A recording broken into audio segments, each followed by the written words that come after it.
Hi everyone, Peter Liciaga here. Welcome to this week's leadership lesson, leadership training, and I'm excited about sharing this one with you because it really I share a story, one of my many stories that I have in my life. Some of you have been paying attention. I will be celebrating my 61st birthday. I'm going to be 61 years old. Pretty exciting.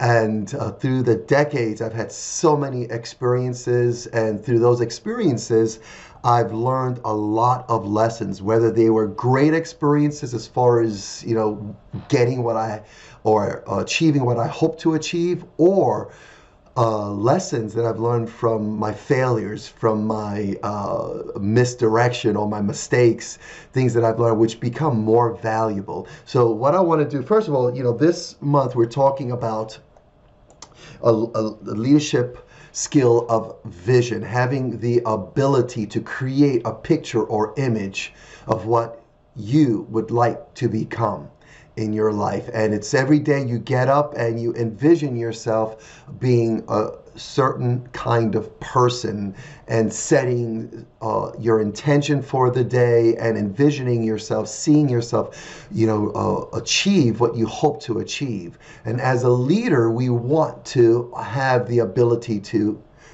envision where we want to end up, and then along the way, along our journey, we stay focused on our intention, on our vision. And so it's important to have vision. And so let's make sure that we remember that your vision will empower you. So create that vision that empowers you. And so let me share a story from my many stories that I have from my life.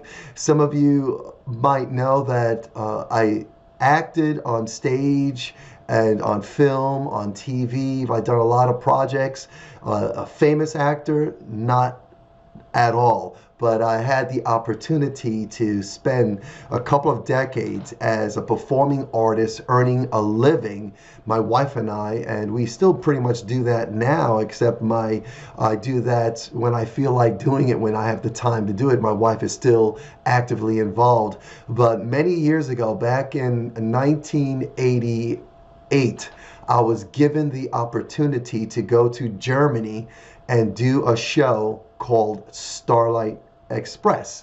And that was it's an Andrew Lloyd Webber show. It was done in Germany. It was first done in London and then on Broadway.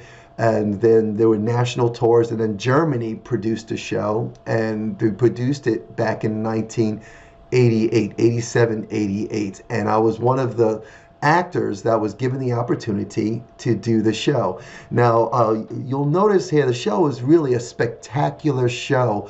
Right now, what you see in front of you are, first of all, this part here is actually the stage in Germany. The stage in Germany, they designed the stage, and John Napier, the designer that designed the stage for London's show and the New York show and all the tours, he designed this set. And the stage was designed, and then the building was built based on the design of the set. It's 3 levels. As you can see here, there's the first level here. This is what we call the track or the paddock right over here. Then there's another level there. And then if you look in the back on the stage part here, there's a second level, then it goes up to a 3rd level. And there's a bridge that comes down the middle. You can see that right over here, this small picture here, if you can make it out, that's the bridge that came down and would move around. It would connect the 2nd level or the 3rd level to the 2nd level or the 1st level. So there's a lot of moving parts on the stage. And when we first were trained, we were hired to do this show in 1988. We actually went to Hamburg while they were building the stage and building the building in Bochum, Germany. We actually rehearsed in the TV studios in Hamburg, Germany.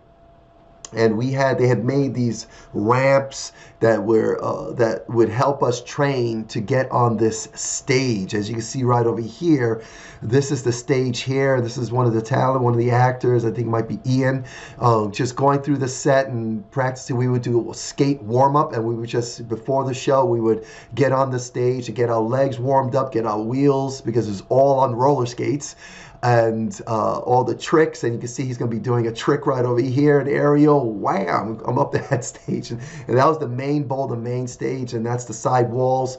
So we had to learn how to perform on this set, and we actually trained for 4 months. And my first time doing this, I was a roller skater. I did a show with Sesame Street that I was on roller skates, so I was pretty good on my skates, but not on a set like this.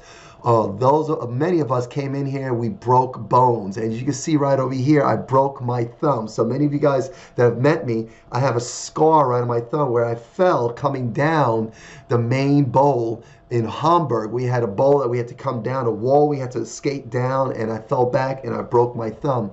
And this is me recovering from that thumb. Now, when I broke my hand, it was like 6 weeks to, I think about 6 weeks to 8 weeks before I was able to go back on the set and start retraining my body to perform on this stage. And I have to tell you, when you have an injury, it really messes with your head. So what I did during my recovery, which was really, really tough, it was very painful. It was done in Germany. The operation was done in Hamburg, Germany. But what I did, I was determined to get on the stage. So we had some talent. Some of the actors would get injured and they would just quit the show because it was just a really hard show. A lot of injuries, a lot of broken legs, broken arms. We had a couple of people that broke their necks because, it's really extreme show. Stunts on skates. There was racing, there was singing, there were acrobatics on this multi-level stage. So it's very, very dangerous. That's why the rehearsal period, the training period was very long. And so anyway, when I broke my hand, my mind, it was just psychologically really challenging for me. But one thing that I did do was that I envisioned myself being on the set. So I would come to every single rehearsal, even though I couldn't be in the rehearsal, participate, I was watching. And I was seeing what they were doing choreographically and how they were working on the set, on the stage, and I would just watch. And I would envision myself doing it. And you can see me here, and this is one of the training halls that we had when we finally went to the theater. We had a rehearsal hall that had mirrors, and I was in there, even with my cast, I was going through the motion, not on skates. You can see I'm not on my skates, I'm on my sneakers, and I was going through the motions of what I was learning and envisioning myself doing it. And I lost a lot of muscle because I couldn't work that arm, but I was still doing my squats, I was still doing core exercises, I was doing one-arm push-ups, I was doing whatever it took to stay in shape. And then I finally got on the set, I was able to do the show, but I really saw myself, I envisioned myself doing the show. I saw myself in the costume. I saw myself doing the different numbers. You see right over here, there's a number in the show as the character that I was playing. There were 3 of us, and they would do this very acrobatic number. It was about 3 minutes long of singing, of acrobats, of rapping, and it was this hard number, but I did it, and I was able to get through it. And I ended up doing about 6 years this show. This is one of my favorite shows to do. It's very extreme, it's very athletic, which is what kind of performer I am, or I was at the time. And so to get through my injury, I had to envision myself doing it. And so the lesson for this week I want to share with you is that there's power in believing. You first have to start off believing you can do it. You got to see it, and then you've got to believe that you can do it. So the starting point for being what you want to become is believing. Believing that you can become this. And you cannot become what you hope to become until you believe. So you cannot become what you do not believe.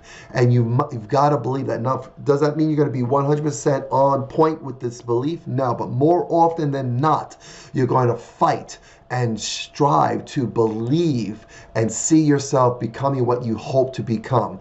And you cannot do that. You cannot become what you want to become if you don't see it first. And you do research on very successful high achievers, you will hear more often than not that they saw themselves doing it. They knew they can do it because they saw it. So you've got to see it. Again, the power of believing is so important, but you've got to see yourself doing it. And there's really no point in starting a journey if you do not see yourself doing it and believe that you can do it. Now, mine started at 9 years old when I saw myself as a teacher of martial arts one day. And who knew that I was going to go? I didn't know I was going to go on the path of an actor and being on stage and be in front of a camera and on film to get to where I am today, to become the instructor that I am today. Because now I bring so much to the learning process with students where I can really bring these amazing stories and experiences to my instruction as a teacher, whether it's on the martial arts or whether it's in coaching or for life, because it's all about life.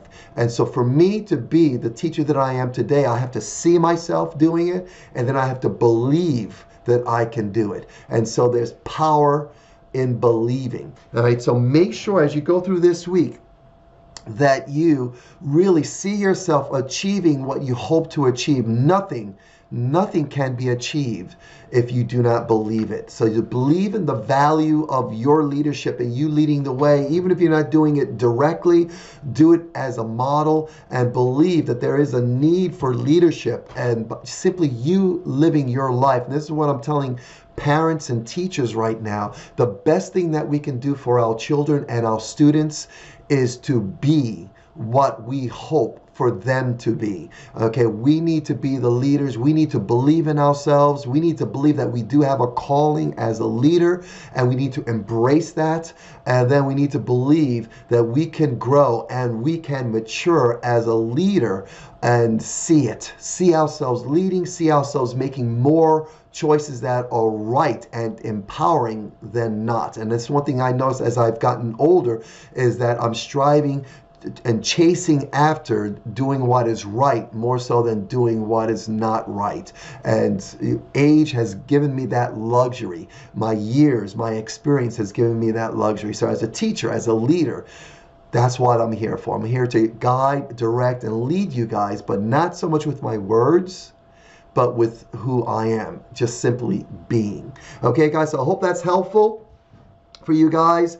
Remember, you've got to see it to achieve it. This is that old saying, right? Vision, the ability to create a picture or image of what you would like to become. See it and achieve it. Become, starting with seeing it, believing it, and then just simply being. Until next time, I'll talk to you then. If you have any questions, any comments, any feedback, use the comment section right below. Talk to you next time. Bye.